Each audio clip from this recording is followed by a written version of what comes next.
Hello everyone, welcome back to another episode of Infinishaft. My name as always is Colby, and today I decided I'd give you a little update because this mob trap is actually taking a lot longer. Well, I knew it was going to take a long time, but it's taken a very long time, and so is terraforming. So I thought I'd do something a little different today, and I've been terraforming this, but like I said, it's taken a long time, and after a couple of hours of doing that, I realized it's fairly inefficient. And what I want to do is instead just straight light up all the surface area and get our mob trap going at least a little bit. That way we can get some gunpowder and just TNT up, because that mountain would take forever, just that mountain alone, to mine down. So I've been working on it. It's huge, and it takes tons of stuff to make. I've got the basic aesthetic design down. I've just got to work on the upper floors. I've got to do a little bit more work in here. This is so far. The lighting is minimum torches used. Oh, it's already working. Cool. Minimum torches used. No mobs can spawn in here. And it's got a nice lighting coming through it. Or at least I think it's kind of nice. Unfortunately, that torch had to be placed. Oh. Okay. Alright. I can see it's working pretty well. That's pretty strange. I don't even have everything lit up. Cool. Look at all that gunpowder. What is creepers the only thing spawning? I'm okay with that. Alright, let's collect this real quick. Wow. That's a lot of gunpowder. That's awesome. Alright. And I've got a little side area over here that I made for viewing, because this is asymmetrical, this build, unfortunately. So I had to build this little offshoot here to make it symmetrical in size. And that's awesome. I didn't think it'd be working. I don't have everything lit up outside. Let's go up here. As you can see, I have this lava design on the back. This gives it light, and it also makes it look nice from afar. I have the same on the other side over here. Let's go over. Let's see.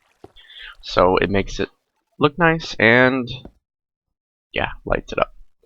So these are our spawning. Oh, not this. This is just a mid area. These are our spawning floors. They're all the same.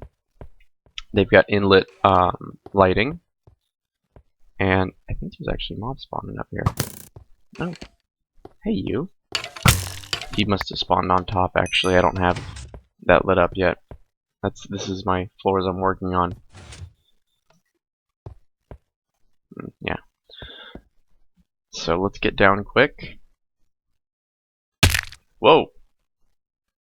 Must be too high. I've never died from that. Okay. Let's get down quick and die. Alright, that's awesome. Yeah, I've died plenty of times through glitches, and that's actually the first time I've died from that. Usually that does not kill me. Actually, that's the first time it's even done any damage whatsoever. But I wanted to do a little bit of testing, and I wanted to do the fun part of terraforming in this video. And this is just more of like an update teaser. And next video I will be done with this thing. Done for my resources anyway. I'm starting to run out. Starting to run out of redstone. It takes... Actually, I think I'll only be able to do one more floor with this. So let's use a silk touch pickaxe. And let's go do the fun part of terraforming. Let's sleep first, actually. I don't want any mobs killing us. And then I want to light everything up and get this thing going. TNT it up. We'll do that next episode. My sword. Kill some creepers. And while doing this, I kind of wanted to bring up something. Oh! There we go. At school, I do talking to some people about my job I work at the hospital as a transport. I see all sorts of things, work for all sorts of different departments. And I noticed that people genuinely enjoy listening to some of the crap I have to talk about, so I wanted to try it out. Try it out here, see what you guys thought about it, or see what you guys thought about my stories. I've been doing it for a few years now, and I've seen a lot of crazy shit go down.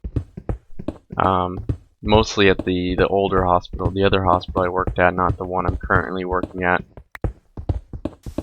We got a lot of psychiatric patients, I guess you could say. More or less people on drugs. You see a lot of cool stuff when people are on drugs. Sad stuff, if you think about it, but I don't, so it's cool. And then I'm also a pretty morbid person. I have a tendency not to give a fuck. So they like picking me for anybody that dies. I do a lot of the morgue runs. I don't know. I just don't have a gut reflex to people that are dead, so they like to pick me for that kind of stuff. I love that sound. It's so awesome. But that takes a long time to get ready, so I think I'm just gonna leave it like that, torch up the place generally, and move on with our mob trap. It doesn't work in the daytime because there's no roof on it, and it lets light in all the spawning cells, so that's unfortunate. We'll have to put a dirt roof on it until I get more resources to build higher. I'm getting sidetracked. Oh yeah, at work. So one of the things I do at work that I'm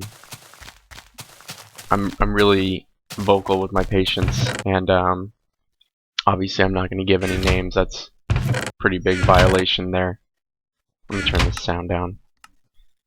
So one of the things I do is joke around with my patients, and it's something that I think everybody should do in that kind of situation,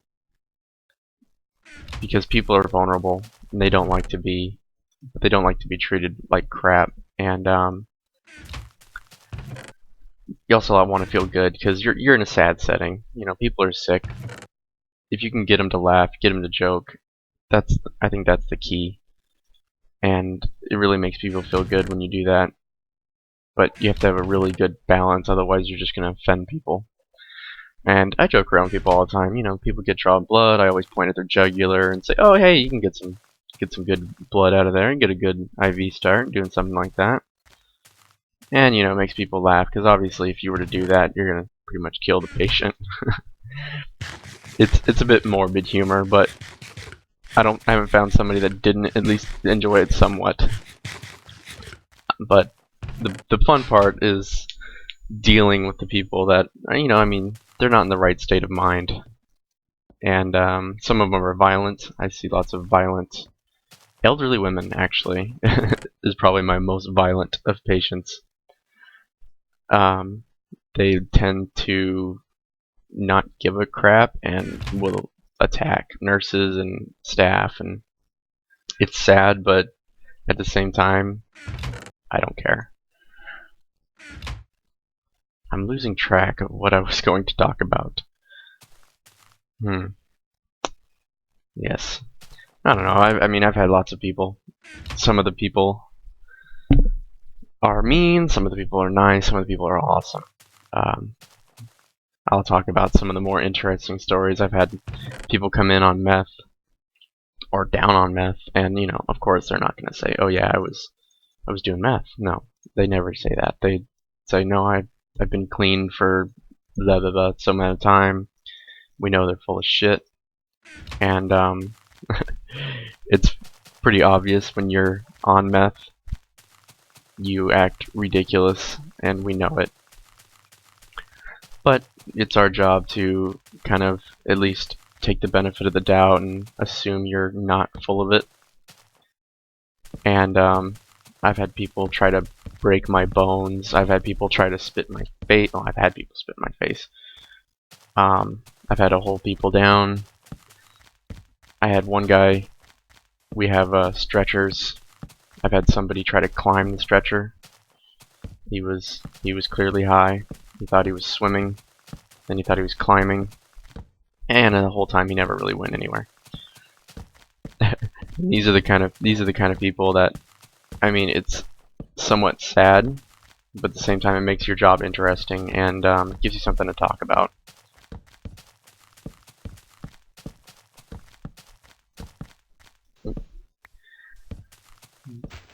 But aside from that, some people that we see are generally nice people. A lot of people are kind of crybabies about stuff, to be honest. I mean, you get people that come in. It's sad to see that they're addicted to some kind of painkillers, but they'll make excuses like, "Oh, my back hurts. Give me the strongest medication you have." What? You're 26 years old. What do you mean you need Dilaudid? It's better than morphine. What do you mean you need that? Like, get out of here. You don't need this medication for your sore back. Oh yeah, well we can't measure pain except for we take your word for it. It's unfortunate, especially coming from somebody who deals with pain very well. It's kind of annoying when you see somebody that's just kind of chilling there on bed and you ask them how much pain they're in. They're like, "Oh, the maximum amount of pain." I'm like, no, you're not. Like, people giving birth, people that have dislocated bones or broken bones, those people are in the maximum amount of pain.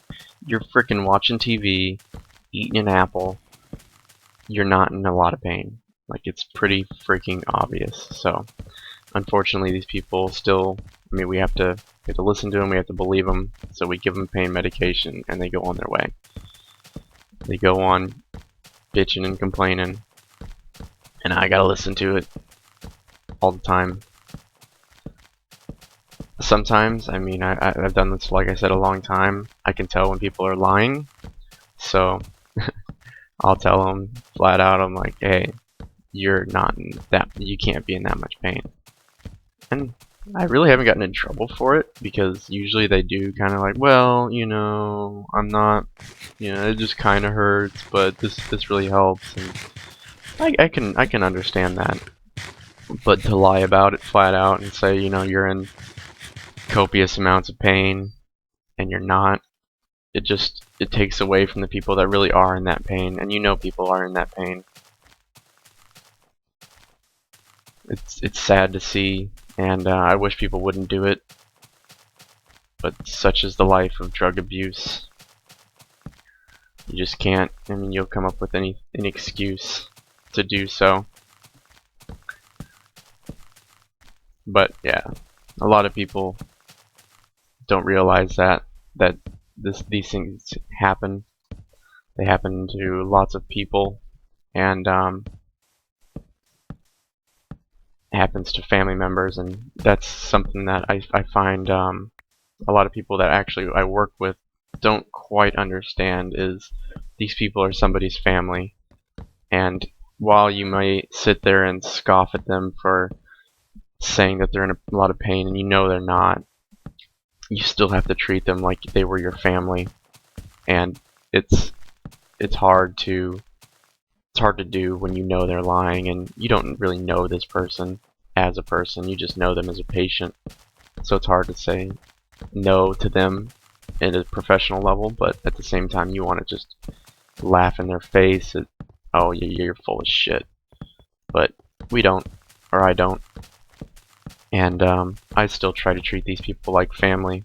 So anybody that comes in, I'm there to listen. I'm there to, try to tell them not what they want to hear, but at least give them information. Like if they're going to a test, I'll kind of try to explain what I know, because I know I've worked in all the testing facilities. I know what goes on. I know how they work.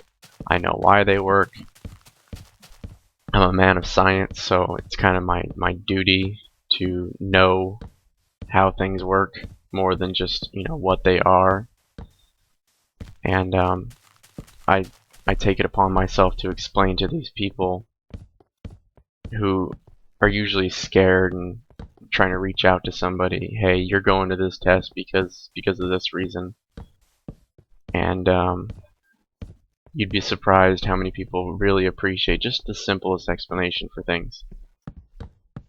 And I know a lot of nurses that do not take the time to explain to their patients anything that's going on, and it really upsets me, because if I was ever in that situation, I would want somebody to tell me, hey, you're going to this test because they need to rule out, some deadly disease, something that could, be causing this, and we're doing it for your own good.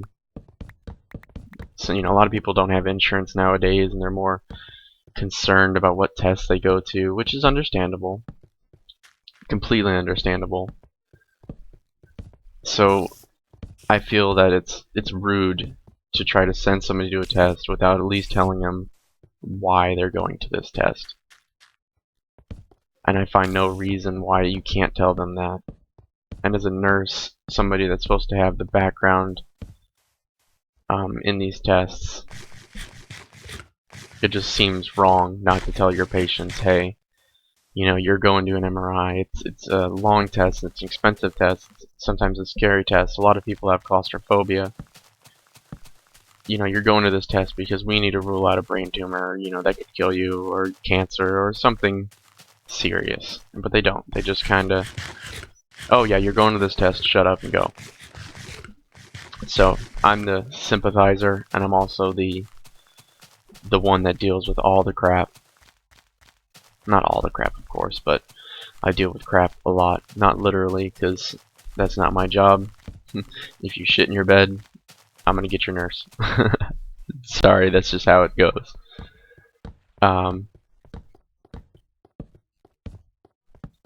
Yeah, there's lots of things that I deal with, and recently I only do it on the weekends, so it's not as I don't have as many stories as I used to have.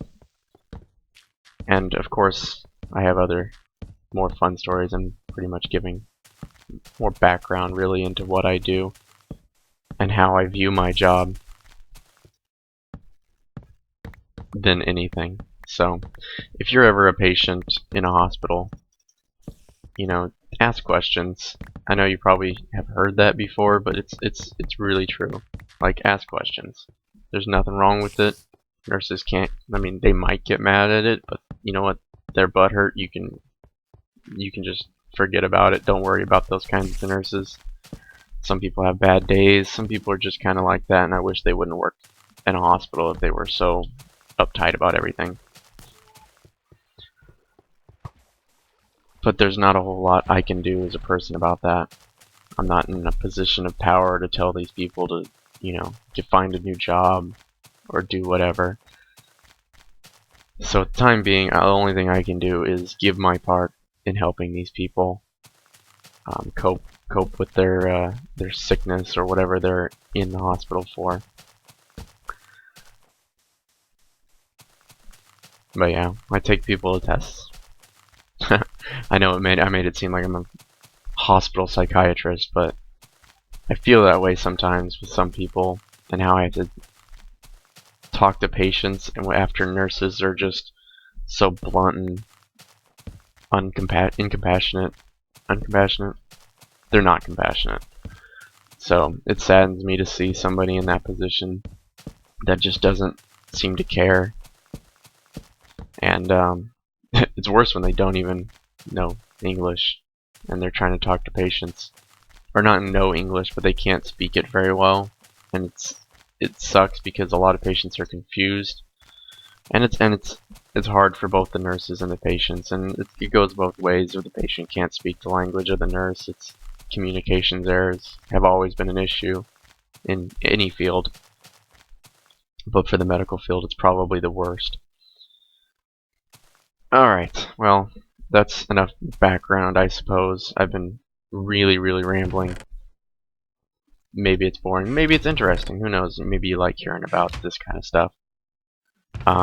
What I wanted to do before I ended the video was actually test something in the game.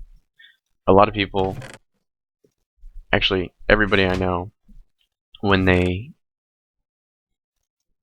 do drops, they do water drops, you know, to stop your fall damage. I don't want to do that. I want to try something else. So as you can see, I've got vines with me. What I want to try is to see how far, to see if a vine on the bottom like this will stop a fall damage. Stop fall damage. Because I know they stop you, reset fall damage, of course. I wanted to see exactly how far this would go. So we're going to go up a whole 64 blocks and see if the first block will work. Or not 64, but 63 blocks, whatever. See if the that one on the ground will stop my fall damage. And if it does, I've got some interesting ideas to use for this. So, as you can see, there's my land. There's some of the terraforming I did. Not massive, but alright. Creep off the edge. Let's see. Nope. Alright, let's try this again with our vines on the second.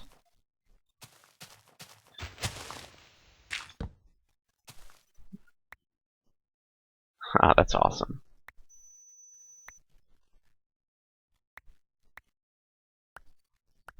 Wow. I've never done that before. Okay. See if this will stop our fall damage. I guess we should probably put our armor away. That would be kind of a waste. Where the hell did my helmet go? I wonder if it fell off this way. It did. Holy shit. Alright. That thing fell far. I also apologize for my monotonous tone. I guess talking about this is monotonous to me. Where do I want to put this way? There we go. Let's do this again. 63, 64 blocks.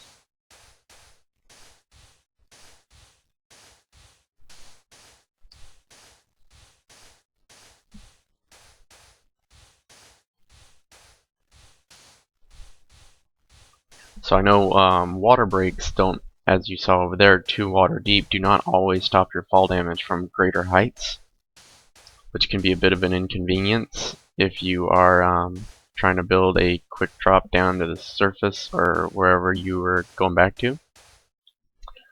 Alright, so this is too high. Nope. Unfortunate.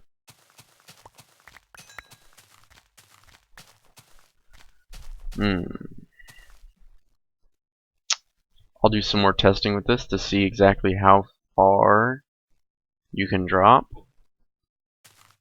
I guess we can just do the same thing here, but with a 30 block drop instead of a 64 block drop.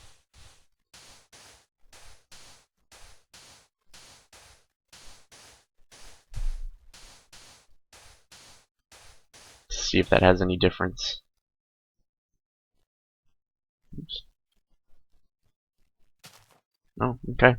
So it works from 30 but not 64. I'm gonna see exactly how far you can drop with 2 vines consistently, and yeah, that was more of a spoiler and a, you know, kind of a different type of video, since I was just laying down torches and talking about my life in a rather boring manner, and I think I got sidetracked about 100 times.